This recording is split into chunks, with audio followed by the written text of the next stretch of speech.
This video is sponsored by Normandy 1998, Ash, Christopher Mitchell, and 212th Trooper.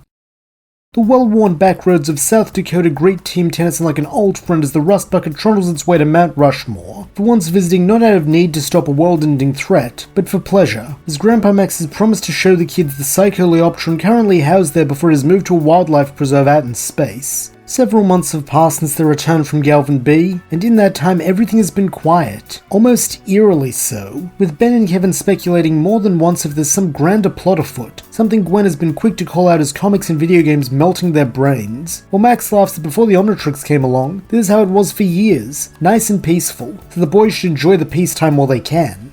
Unfortunately, there's one piece of grandpa advice neither Ben nor Kevin can heed, with this trip being a welcome distraction from the mundanity of their situation. As the Great Monument comes into view, the video screen aboard the Rust Bucket's dashboard lights up, revealing the face of a plumber who Max explains is named Bell Biv Kaboom, and who is desk sergeant for the Mount Rushmore base, now that it is up and operational again. Teasingly, Gwen sighs they'll have to see how long it stays that way with Ben here, warning him not to go feedback and blow the place up again. Though rolling his eyes, the brunette tells his dweeby cousin not to worry so much or she'll have more wrinkles than Grandpa, before pretending to point one out in an attempt to get a rise out of her while Kevin and Lucy laugh, reminding Max that despite all that's happened since last summer, some things never change.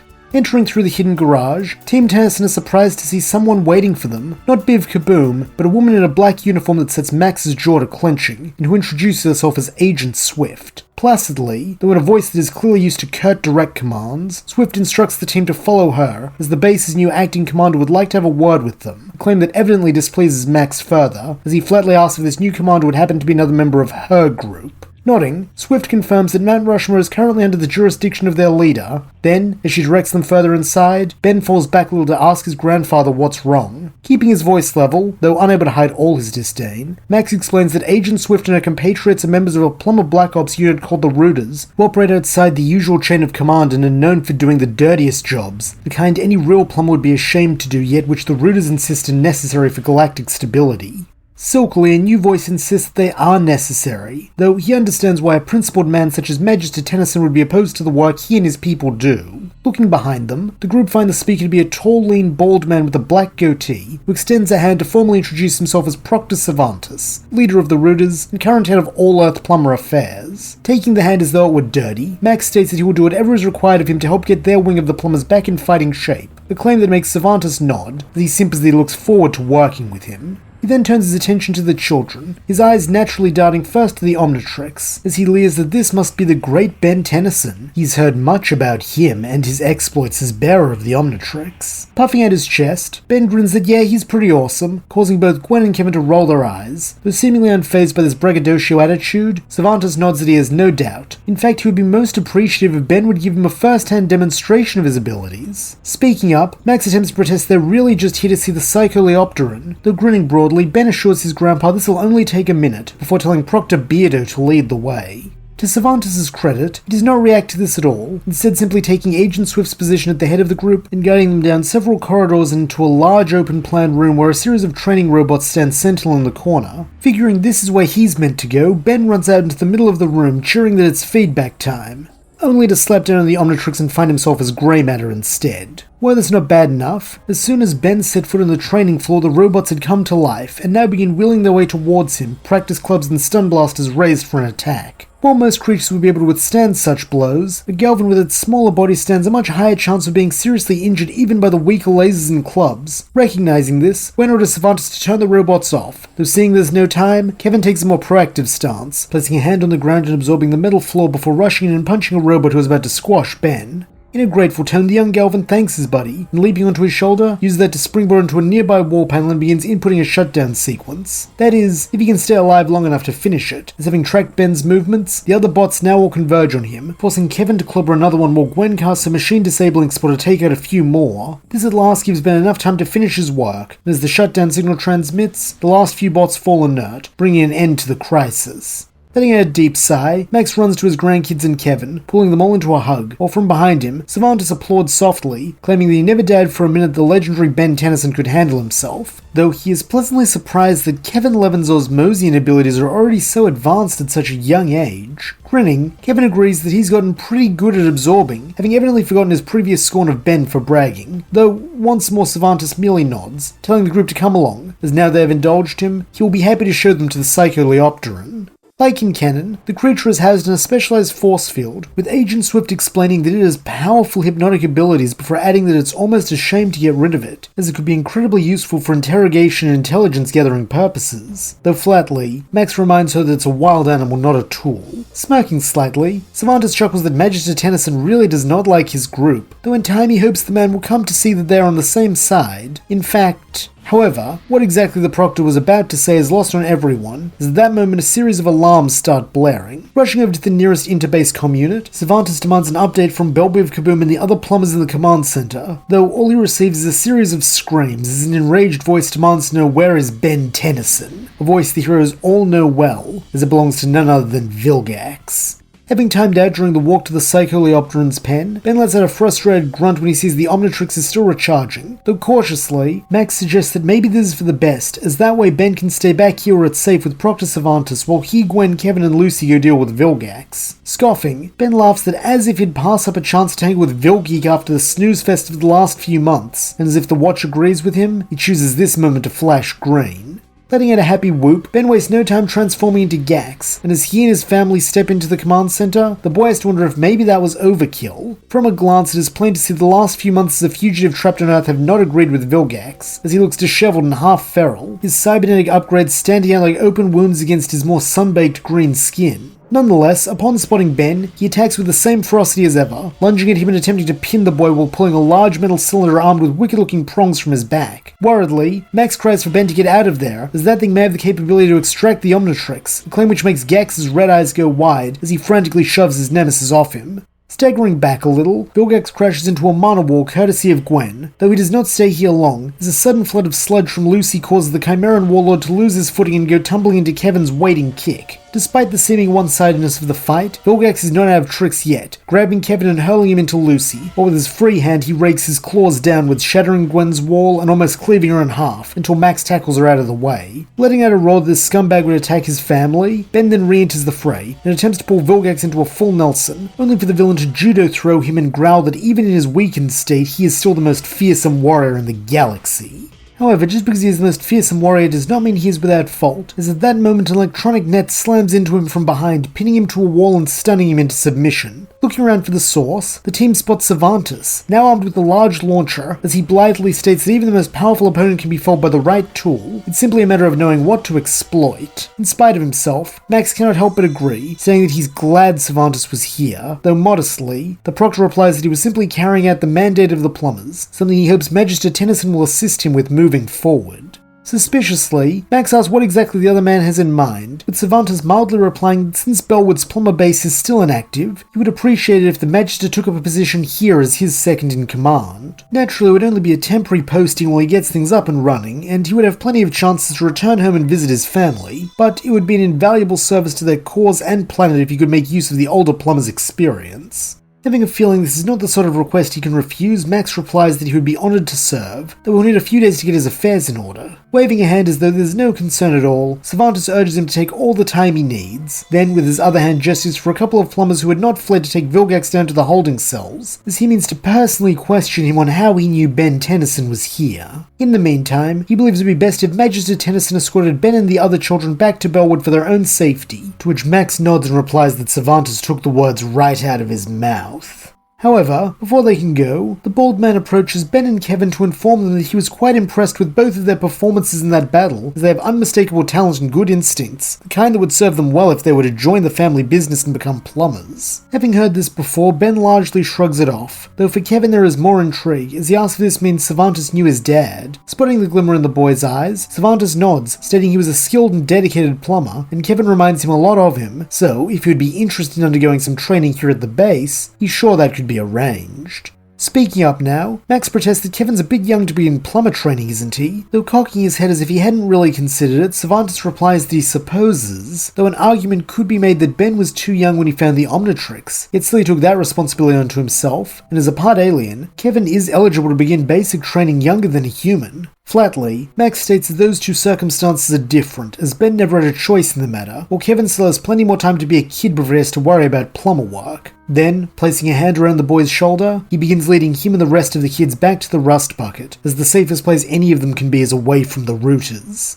This time, Servantis makes no move to stop them, instead instructing Agent Swift to follow him, with the pair making their way wordlessly into his office. Once they have performed a routine security sweep to ensure no one is listening in, Servantis gives the smallest of nods, signaling the woman is allowed to speak freely. And wasting no time on preamble, Swift questions why he betrayed Vilgax after going to all the effort of tracking him down and giving him the date and time of Ben Tennyson's arrival. Smirking slightly, Servantis replies that betrayal is the wrong word, as it would suggest that he and Vilgax had an alliance. No, Vilgax was a weapon he could freely use against Tennyson without risk of consequence, since had the Chimeran succeeded, he could simply deal with him later, while on the other hand, should it become obvious he was going to lose as it was today, he could still turn it to his advantage by defeating him to gain Ben Tennyson's trust, and Kevin Levin's too. Though Swift is impressed that her leader could predict the outcome of that fight after only the opening salvo, she does not waste his time with meaningless praise, instead more pragmatically asking if the Proctor really thinks Levin's powers could be of use to their organization, with this causing Servantis' smirk to grow, as he nods that yes, Kevin Levin will be most beneficial in their battle with the coming storm. Speaking of Kevin, over the next few weeks he continues to ponder Servantis' offer, as he has nothing better to do with school being back in full swing, meaning he rarely gets to hang out with his friends, and now with Max being stationed in South Dakota they can't even go on weekend trips like they used to. More than ever he misses their summer road trip, since even if things weren't always great, they were doing something worthwhile rather than waiting around in boring Bellwood weighed down by homework and chores and curfews. Maybe if they at least had some aliens, wacko scientists, or even a wizard to fight to break up the monotony it'd be okay, but as it is now, it feels like he's drowning while standing still. Surely anything must be better than this, and if that anything happens to be training with Servantis so he can get better at helping people and following in his dad's footsteps one day, he sees no reason to refuse. Sure, Max said the rooters are sketchy, but people had made that judgment about him too before, so maybe he just doesn't know them well enough. Truthfully, this is a rationalization, as while he'd never admit it even to himself, Grandpa Max's sudden absence has left him feeling rather abandoned by his surrogate father figure, and as is his nature, when he feels an authority figure has wronged him, his first instinct is to rebel. However, this is not the only motive behind this decision, as the more he thinks about it, the more he does want to become a plumber, as now that he's experienced life as a hero, it's the only future that really feels right to him. Thankfully, it is not terribly long before Kevin is able to act on this decision, as when their next school break rolls around, the kids are all invited back to Mount Rushmore to visit Max. While for the first day and a bit, Kevin just enjoys being able to spend time with everyone like the old days, he soon finds himself seeking out Servantis in his office, where the bald man greets him with a knowing smile, like he'd been waiting for him to arrive. Placidly, the Proctor asks if this means Kevin's given more thought to his offer, and nodding, the young Osmosian states that he has, and he wants to train to be a plumber. Smiling silkily, Servantis welcomes him to the cause, stating that effective immediately, he will be stationed here under his direct supervision. Upon hearing this at dinner that night, Max naturally objects, since Kevin has school and life back in Bellwood. Though calm as ever, Servantis states that obviously he was not satisfied with them, as the boy came to him and requested to join with no inducement. Looking a little hurt at this assertion, Gwen asks if he's really so unhappy back in Bellwood, while Ben declares that if Kevin's staying, so is he. Sighing slightly, the young Osmosian replies that he just feels his time would be better spent here, while Servantis explains that while it would be an honor to have the bearer of the Omnitrix as a member of their organization, as his primary species is human, he will not be eligible to enlist for another 4 years. Unfortunately, Ben does not take this well, storming away and not even returning for dessert, though maybe this is for the best, as being a plumber base full of aliens, it is comprised of custard-filled space slugs. Wanting to check in on his best friend, Kevin goes looking for Ben as soon as the meal's over, finding him in the sub-energy chamber. Sitting beside him, the black-haired boy questions if Ben's mad at him for staying. Though shaking his head, the brunette answers that he's not, but he thinks he's being stupid, since he doesn't trust Servantis. Smirking a little, Kevin retorts that Tennyson's just jealous since he'll get to be a plumber first, though Ben refutes this, saying he's serious. There's something off about that guy. Laughing as she and Gwen join the boys, having had a similar impulse to Kevin, Lucy mockingly asks if it's because his face looks like it's upside down, before elaborating by causing her hair to slide off the top of her head and reform on her chin as a long blonde beard. Bursting out laughing in spite of himself, Ben calls that trick so gross but so cool. While glad to see him in a better mood, Kevin presses on, telling his friends that while he gets Servantis is kinda weird, he's the head of the Plumbers so he can't be a bad guy, and more than that, he knew his dad. Recognizing the significance behind that latter point, Gwen lays a hand on Kevin's, telling him that if he really believes this is the best way, then he should do it. Though for the record, she doesn't like Servantis either, since he was a jerk and didn't even recognize her and Lucy's contributions to the fight with Vilgax. Smirking, they'll have a word with the Proctor about that. Kevin thanks his friends for having his back. Then, as he rises to his feet, he prepares to turn in for the night, as Servantis had said his training would begin first thing tomorrow.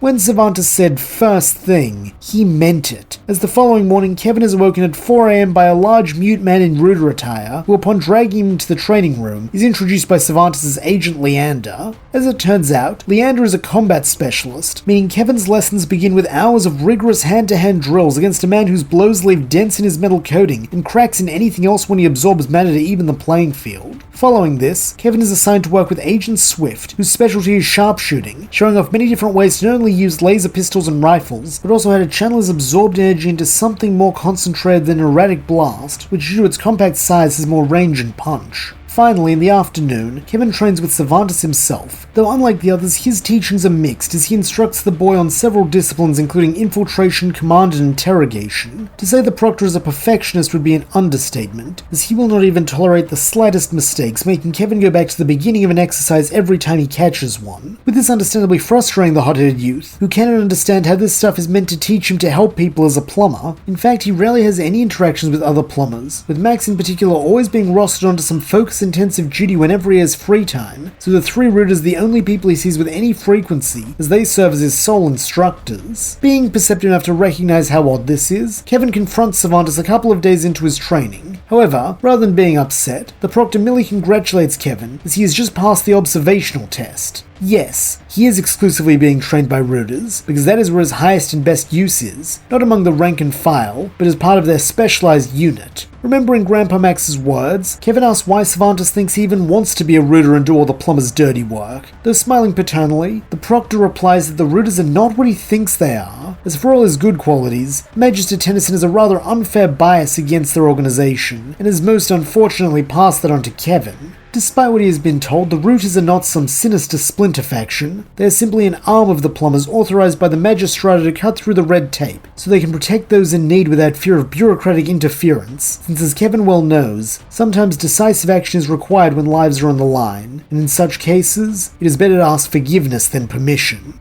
Looking somewhat mollified, Kevin admits that he sees where Servantis is coming from, with this pleasing the Proctor as he replies that he knew he would. That is why he wants him to join them, since they need his help against a looming threat to the entire universe, a coming storm. Curiously, Kevin asks what this coming storm is, though here Servantis remains vague, simply identifying them as a living calamity which could at any day wipe out all life if not eliminated. Naturally, the boy promises to help in stopping this menace, causing a sly smile to form on Servantis' face. He replies that he has no doubt Kevin will prove instrumental. From here, the young half-alien's training only grows more intense, though having a mission to strive towards, Kevin does not balk, giving it all he has. As part of this training, Servantis begins testing the limits of the boy's power, having him absorb multiple types of matter at once, as well as taking on more energy than he usually should be able to, in order to see if they can grow his internal battery. However, the strangest test of all is one the Proctor has Kevin conduct on him and the other rooters, as he hypothesizes that by using himself as a conduit rather than an endpoint, he should be able to transfer matter and power between two sources. While at first this is done on a small scale, such as having Kevin manifest a metal helmet on Leander's head by placing one hand on his wrist and the other on the floor, it quickly expands into the much more theoretical realm of DNA transfusion. In a gesture of concern for his subordinates, Servantis serves as the first test subject for this one, having his young disciple transfer the DNA of a cerebrocrustacean into him. Due to having practiced on non-biological matter, this leap is not as monumental as it might have been, though all the same, Kevin has to focus intently to keep the DNA from mutating him instead as it evidently wants to. However, thanks to methodical practice and a bit of luck, Kevin is able to transfer all of the DNA into Servantis himself, transforming him into a reddish crab man whose head carapace can open to reveal his brain, which in turn allows him to fire jolts of neural electricity. Unfortunately, or perhaps fortunately, unlike Kevin's other attempts, this transformation is permanent, though all the same, the boy is instructed to repeat the process on Swift and Leander, transforming her into a half-aerophibian equipped with wings and a tail, and him into a Pripetosian bee hybrid whose body now resembles a large stove. For his success, Kevin is officially acknowledged as Agent Levin, with it seeming as though everything is going great. That is until Dr. Animo attempts to break into Mount Rushmore. Like in canon, his objective is to use its satellite network to mutate the entire world, though unlike in canon, instead of a group of heroes waiting to stop him, it is a team of rooters. Showing off their newly acquired alien powers, the four-man squad have no trouble stopping the Doctor before he even makes it through the first floor, leaving him beaten on the ground, barely able to mumble out his insane monologue about revenge, world domination, and his own genius. Naturally, Kevin assumes that like with Vilgax, Servantis will now have Animo taken into custody, though this is a misapprehension, as when the Proctor nods in response to Swift's unspoken question, she pulls out a blaster pistol and shoots the mad scientist through the chest. At once, Kevin feels cold, as while he didn't like Animo, far from it, he wasn't a threat to anyone in that state. Angrily, he demands to know why Swift did that, though in a placating tone, Servantis assures him that it was necessary. Animo had been a repeated threat to the safety of the planet, so he simply instructed Agent Swift to remove that threat root and stem. Surely Agent Levin understands. Gulping, Kevin replies that he does, though as Servantis and the others walk off, he adds that he finally understands Grandpa Max was right. Seeking out the old man in his office, Kevin begins to apologize, hoping his true father figure can forgive him. Though shaking his head, Max states there's nothing to forgive. Servantis is a master manipulator, and he's just proud the boy came to his senses all on his own. Grateful for this compassionate response, Kevin asks what they should do now, to which Max explains that since he got here, he's been trying to dig up dirt on the rooters that he can turn over to the Magistrata to have their whole crooked operation shut down for good, though unfortunately, he hasn't made much progress. Grinning that he thinks he sees where Max is going, Kevin replies that he might have better luck as a man on the inside, with the old plumber sighing that he hates to ask it of Kevin, but he's the only one who can do it. Nonchalantly, the scruffy youth replies that it's the least he can do, since after hoodwinking him, he wants payback on Servantis too. Following this, everything returns to seeming normalcy, with Kevin playing the part of an eager young rooter, keeping an eye out for anything he can use. Unfortunately, just like Max, his investigation turns up nothing, as if Servantis is one thing, it's thorough, making sure to never leave a trail. However, a fortnight after the Animo incident, an opportunity does arise which might yield something, as out of the blue, Servantis announces his intent to transport Vilgax from the Mount Rushmore cells into a more secure prison inside Rooter HQ situated in the Null Void. Though this is not the only curious part, as he specifically requests that Ben be brought in as extra security, since after all, he is the wielder of the Omnitrix and the one who has defeated Vilgax multiple times. Choosing to ignore the fact that one of those wins was actually his, Kevin instead focuses on how fishy this seems, with he and Max quickly setting to work making a plan for how to turn this to their advantage while also keeping Ben safe. To this end, when the boys along with the rooters and a bound and gagged Vilgax make their way through the Null Void portal, Max, Gwen and Lucy do likewise courtesy of the Null Void projector Max took from Phil the previous summer. Thanks to this, the trio are able to enter the prison dimension undetected, and by synchronizing their portal with Servantis' arrive not too far from the rooters' true base of operations. Figuring they'll get more done if they split up, Lucy follows Ben and Kevin through the vents in a sludge form while Max and Gwen use their jetpack and spells respectively to descend to what appears to be an unguarded loading bay, though what the rooters need loaded in such size and presumably quantity is beyond them. However, as they sneak inside, the answer becomes clear, and it is not pleasant. Prisoners, as the first corridor leading out of the loading bay contains 2 rows of large glass cells. To make matters worse, from the looks of it, the inhabitants are all children of around Gwen's age or younger, with there being 3 boys, 1 girl, and a small rodent-like alien who chitters urgently for the Tennysons to get him out of here, since this is cruel and unusual punishment. Curiously, Gwen asks what the rodent boy did to end up here, to which he yammers that he did nothing. Really? That whack job Servantis just nabbed them all for some sort of experiment, and while he doesn't know what it is, he knows it ain't gonna involve candy and ice cream. Feeling a sense of sympathy for these poor kids, Gwen assures them that they're going to get them all out of here, a promise Max is keen to help her keep, as busting open a small wall panel he begins crossing wires until he finds the door release. Unfortunately, it appears this is also connected to the alarm, as no sooner do the cells open than klaxons begin blaring all throughout the base. Recognizing this as a security breach, and having a pretty good idea which meddling magistrate he's dealing with, Servantis instructs Kevin to come down to the prison level with him, as surely this must be some of Vilgax's henchmen attempting to rescue him while Ben, Leander and Swift are to stay up here and guard Vilgax. Understanding their true assignment, the two Ruder subordinates nod. Then, as soon as the elevator closes around a somewhat unwilling Kevin and Servantis, they strike, with Swift bowling Ben over and trapping his hand so he can't reach the Omnitrix, while Leander pulls Vilgax's extractor from his back and begins lining it up with the watch's dial. Seeing that he's trapped, Ben tries anything, even if the most he can do is flail and scream desperately. Though, before Leander can activate the device, Servantis comes strolling into view from around a corner and demands to know what the pair of agents are doing. Naturally, this leaves Leander terribly confused, as he looks first between his leader and the lift, and then between Servantis and Ben, wordlessly questioning not only how he got back here, but why he's trying to halt their plan when they're so close to succeeding. However, in a low cold snarl, Swift informs her comrade that this isn't the Proctor, it's an imposter. Snorting that she got her there, Lucy responds by reverting to her Lenopan form and blasting Swift in the eye with mud, sending her reeling back and allowing Ben to pull his arm from the device just in time before hitting the Omnitrix dial. A moment later, Heat Blast stands before the two Ruders, and telling Lucy to handle Swift, Ben turns his attention to the big guy and blasts him with a torrent of flame. Unfortunately, that new cast iron face of his evidently makes him immune to fire, as shrugging this off, Leander then responds with a laser beam at point-blank range that sends Ben flying. Meanwhile, Lucy isn't doing much better, as using her newly acquired wings, Swift is taken to the sky and begun raining energy blasts down on Lucy from above. While the girl can counter some of these with thrown globs of mud, she can't stop them all, meaning that soon she's knocked off her feet and lands beside Ben in a heap. In a voice of calm menace, Swift tells Ben that his and his little friend's suffering is not necessary, and he can end it at any time, just surrender the Omnitrix and they won't be harmed. Flaring up, Ben calls this a fat chance as he next hurls a fireball at her, while likewise, Lucy tries to gum up Leander's visor with a surprise sledge attack. While this does buy them a momentary advantage as their enemies are caught off guard, it is gone just as soon as it appears, with Ben and Lucy only having enough time to get to their feet before Swift and Leander assail them once again. Though the kids put up a good fight, nothing they do is enough to overcome these two Black Ops veterans for any significant stretch of time, so that before long, it seems inevitable that they will be overcome here. At least, that would be the case if Ben did not have an idea which is equal parts brilliant and insane. Forming a new fireball in his hand, he then hurls it like all the rest, though rather than aiming for either of the Ruders, it instead strikes Vilgax's muzzle, melting it and allowing the Chimeran to speak as he snarls at Tennyson to watch himself, since when he gets free, he will rip him limb from limb. Smirking, Ben retorts that he has a counteroffer. He'll melt Squidface's restraints right now, and in return, he helps him take down these two Ruder chumps. Deal?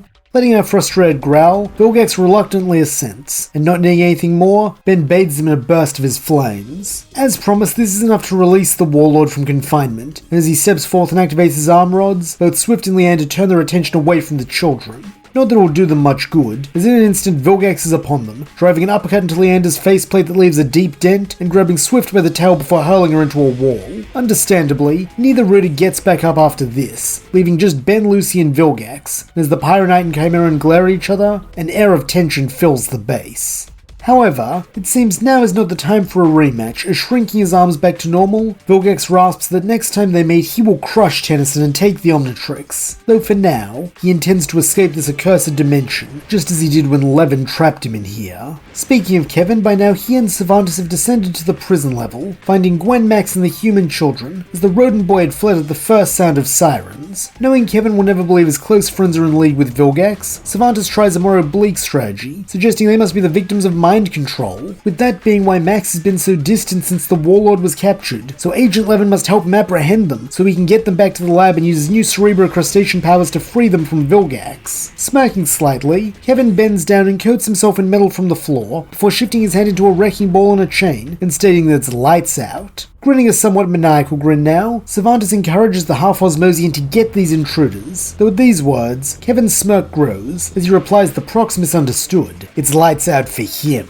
Grunting fiercely, Kevin then hurls his wrecking ball arm right at Servantis, and while the Ruder boss is able to avoid the worst of the blow, it does still make contact, forcing him to grit his teeth in pain and fall back to the elevator to make his retreat. Rushing over to the Tennysons, Kevin asks if they're alright, while fondly, Max replies that he was just about to ask Kevin the same thing. Shaking his head in an attempt to look cool, the boy smirks that he's fine, before asking who the pipsqueaks are. Speaking up, the most bombastic of the prisoners declares that his name's Manny, and the others are Helen, Pierce, and Allen, while the guy who fled's named Argit. Smirking, Kevin questions what kind of name is Argit, though being the mature adult in the room, Max steers the conversation back on course, kindly stating that it's a pleasure to meet them, as he shepherds all 6 kids up into the elevator as they need to rendezvous with Ben before Servantis does.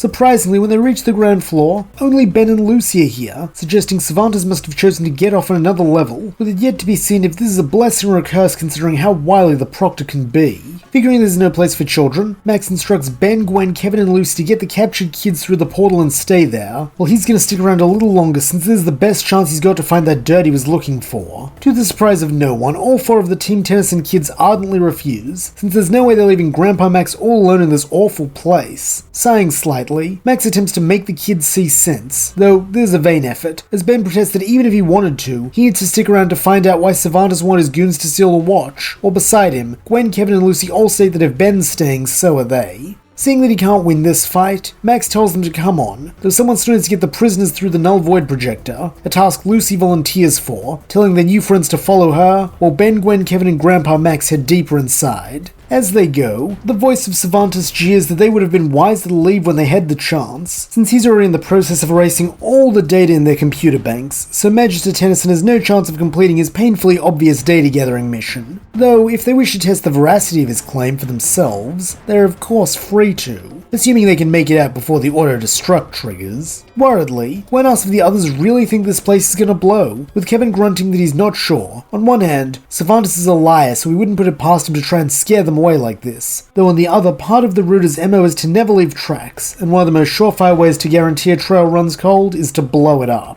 Sighing, Max states they'll just have to work quick then, kicking in a door and spotting a computer terminal on the back wall. Urgently, he tells Gwen to help him since he could use her brains and a bit of luck if he's going to out-hack Servantis. While taking up positions at the doorway, Ben and Kevin announce that they'll stand guard. And it is good that they do, as not long after this a jolt of neuroelectricity comes racing down the corridor, forcing the still metal-clad Kevin to absorb it, as he tells Ben that this is one of Servantis' new powers. Sneeringly, the Chief Router simpers that he is most grateful to Agent 11 for this ability, earning him a snarl as Kevin orders him not to call him that, stating that had he known what kind of guy Servantis is, he never would have helped him or his goons.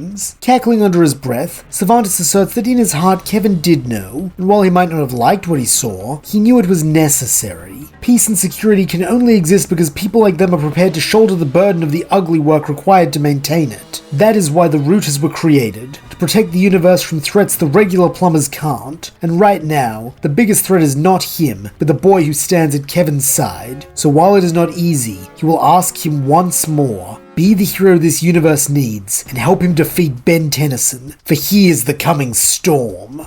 Angrily, Ben declares the only coming storm is the storm of butt-kicking heading his way. Then, as he transforms into feedback, he fires a blast of electricity at the Proctor. Rolling out of the way and retaliating in kind, Servantis sneers that Tennyson doesn't even see the threat he is. He is a willful, petty child with the power to destroy galaxies, and who time and again, through recklessness, selfishness, or pure carelessness has brought the Earth and even the whole universe to the precipice of destruction. Such a person cannot be allowed to keep possession of a device as powerful as the Omnitrix, so for the sake of reality itself, he will see it removed from the boy no matter the cost. Getting fired up now too, Kevin declares that he isn't going to let that happen, barreling into the Proctor and driving a 1-2 punch into his gut empowered by Servantis' own bioelectricity. Having not seen this new technique as it was first achieved on Galvan Prime far from the eyes of his Router spies, Servantis winces and falls back, forcing Ben and Kevin to give chase. Nonetheless, he does not stop pleading his case in between neural blasts, reminding the pair of the time Ben let the Omnitrix fall into the hands of the ecto-neurite dictators a scare, who intended to terraform the Earth at the cost of all human life, and the time his actions prompted the formation of the so-called Negative 10,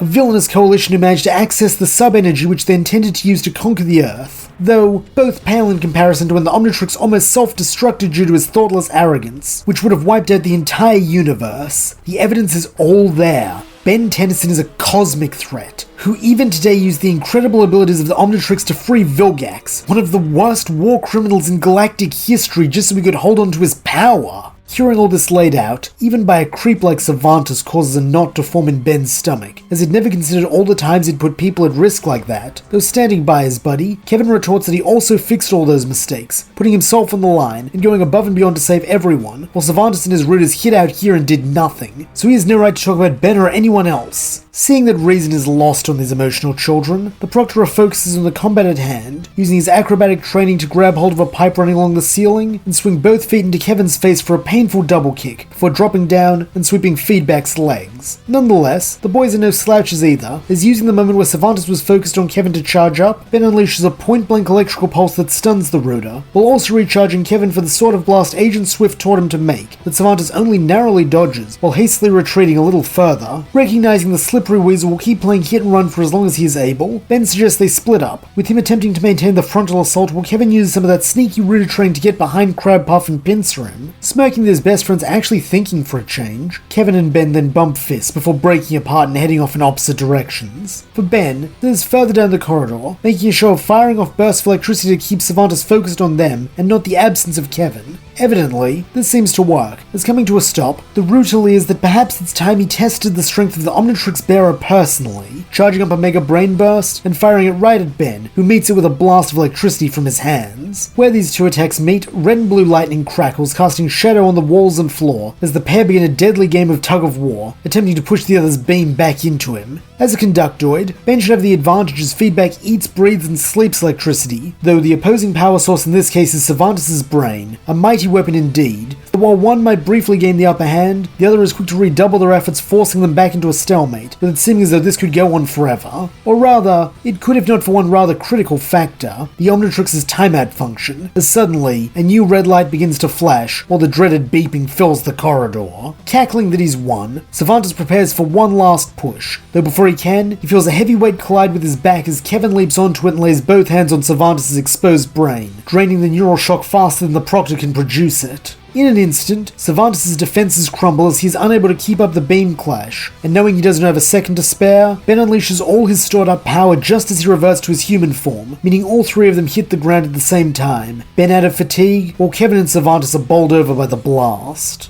Leaping up first, the boys then stand over Servantis, ordering him to give up and come with them, since they have a feeling Grandpa Max has some words for him. Though smirking coyly, Servantis questions why go anywhere when Magister Tennyson is right here. Turning in the direction of the Proctor's eyeline, Ben and Kevin are shocked to see Gwen and Max being led into the corridor at blaster point by Leander, while a moment later Agent Swift appears from the other side, holding Lucy by the scruff of the neck. Smirking devilishly, the bearded Rooter muses that it seems his distraction was a success, so now he'll give Ben a choice, the Omnitrix or the lives of his family. Leaning to whisper in his best buddy's ear, Kevin urges Ben not to let this creep win, since together they can still save the others. They just need to put their heads together and come up with a plan. However, here Ben shakes his head, stating that he's done putting people at risk, so if Servantis wants the stupid watch, he can have it. Cackling now, the Proctor leers that he knew the boy would see it his way, since it's like he said when they first met, any opponent can be defeated if you know what to leverage. He then makes a gesture at Leander, and as the extractor is tossed to him, he bids Ben to lie down, as this procedure will only take a moment. Looking to his family, the young brunette sees looks of mixed refusal and horror on all their faces, though knowing this is what is best for them, Ben acquiesces, stretching out on the floor, and wincing a little as the prongs pierce the metal around his wrist as though it was tissue paper. For once it seems that Servantis was not lying, as the removal is brief, though it is also agonizing, with Ben feeling as the Omnitrix is torn from him at a molecular level. Naturally he screams, causing the other children to hurl abuse at Servantis, and order him to stop since he's hurting Ben. Though knowing they're in no position to fight, they are forced to watch as finally the Omnitrix shoots up into the extractor, and then emerges inside a small protective orb. Tossing the device aside, Servantis eagerly stows the round casing while ordering his routers to fall back as the coming storm has been neutralized, an order which earns him a nod, as both Swift and Leander release their prisoners and join their leader for a retreat. Rushing over to Ben, Max holds his grandson close, warning Servantis that he won't get away with this. Though clearly unconcerned with the old man's opinion, the Proctor retorts that he already has. He then turns his attention to Kevin, stating that in spite of his recent misbehavior, there is still a place in the rooters for him.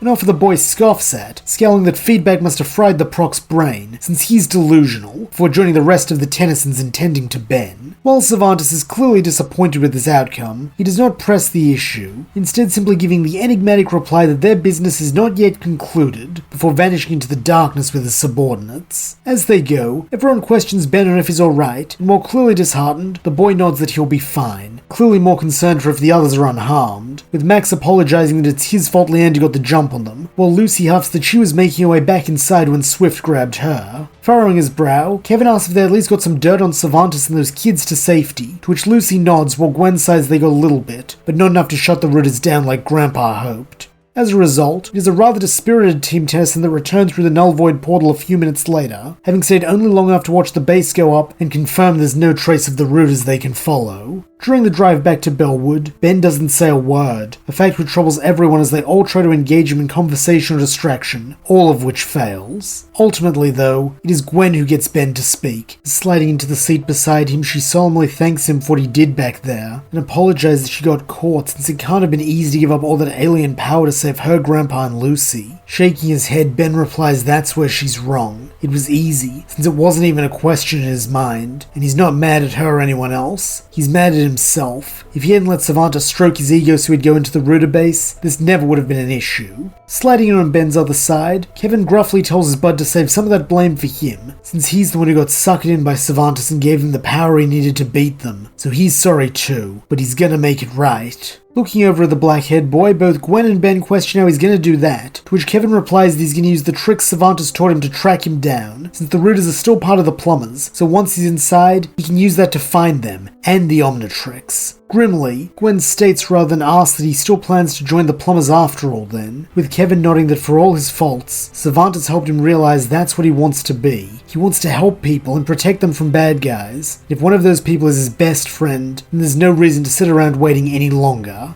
In a heartsick tone, Ben replies that Kevin will be gone for a long time then, won't he? And respecting him too much to sugarcoat it, the young Osmosier nods, saying it'll probably be a couple of years at least, since he wants to become a plumber the right way this time. Gritting his teeth, Ben demands to know why he has to lose Kevin too right after he lost the Omnitrix, since Grandpa's a plumber, so can't he find Servantis? Shaking his head, Kevin replies that the Rooters are ghosts, so it'll take someone who has first-hand experience with how they operate to find them. And besides, Ben knows he's not cut out for the sort of life he's had since coming back to Bellwood, so this is the best move for everyone. Letting out a deep sigh, Ben nods that he gets it, though Kevin better work his butt off to become the best plumber ever, and when he comes home, he's got to bring lots of cool space souvenirs, with this causing the half-Osmosian to smirk that Tennyson can count on it. In the weeks that follow, life remains quiet as ever, with it seeming as though this truly will be the way of things from now on. For Ben, the adjustment back to a completely normal life is hard, though his friends and family are there for him, even if their presence is temporary in a few cases. The first among the team to leave is Lucy, as her parents have at last returned from the Null Void, now aware of the Forever King's actions at Joel and Camille's wedding. Thankfully, this goodbye is not terribly bittersweet, as Lucy promises to visit Ben and Gwen all the time, since her parents have settled just a few states over, so the pair should never let their guard down, since they never know when she'll be back to prank them. Psych!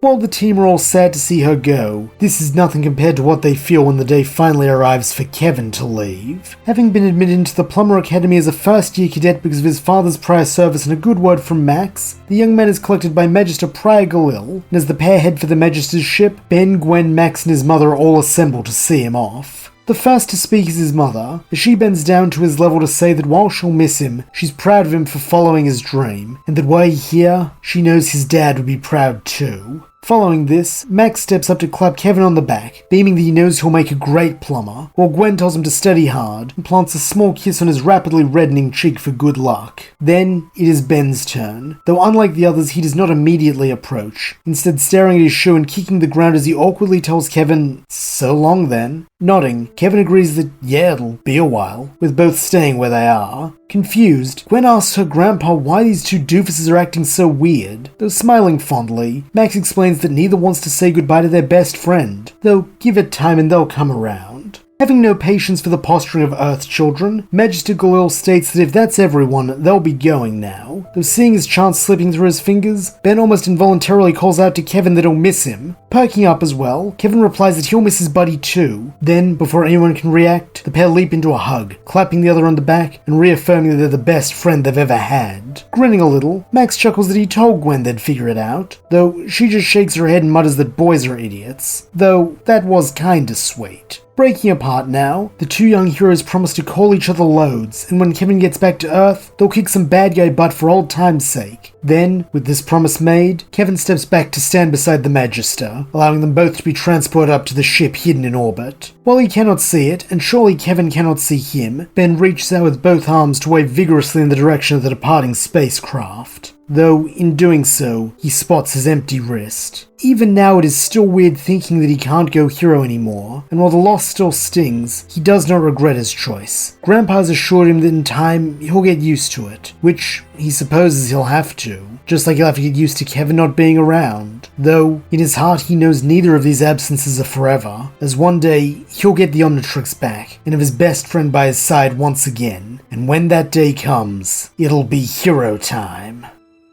And that's where we'll leave this series, though there are still many stories left to tell in the Alien Force era and beyond, so be sure to stay tuned for the upcoming sequel series. In the meantime though, allow me to say thank you so much for listening. I hope you enjoyed the story of Kevin Levin turning good early, and if you did, please don't forget to like, subscribe, and leave your thoughts, suggestions, or screams of rage in the comments below.